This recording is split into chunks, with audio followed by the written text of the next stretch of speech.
Hello everyone, how are you doing? Satiel here and welcome back with another quick tutorial.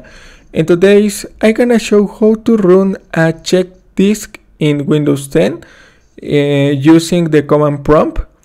The first step is locate your local disk. Open the File Explorer and go to this PC. In this tutorial I scan this local disk is C letter or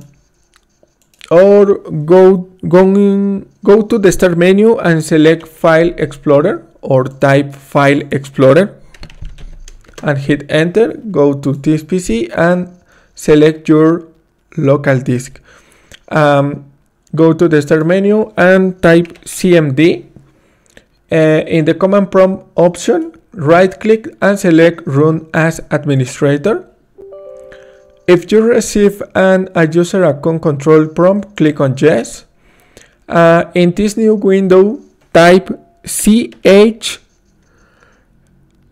key D S key space the letter of your local disk, 2 dot points space forward slash and F and hit enter. And in this new confirmation message, click on yes or type yes, Y option and hit enter.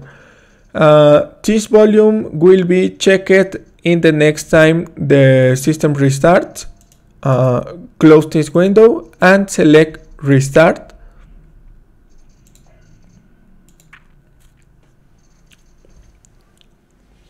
And wait a moment. Don't skip this option. Don't press any key. Wait moment. And in this process, fixing your C drive.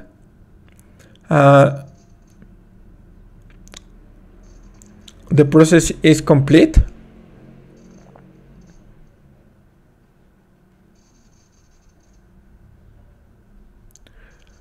When the process ending, you can log in your desktop and your problem has been fixed. Thanks for watching. Don't forget to subscribe and see you in the next tutorial. Follow me on Twitch, twitch.tv/Satiel, and see you in the next tutorial.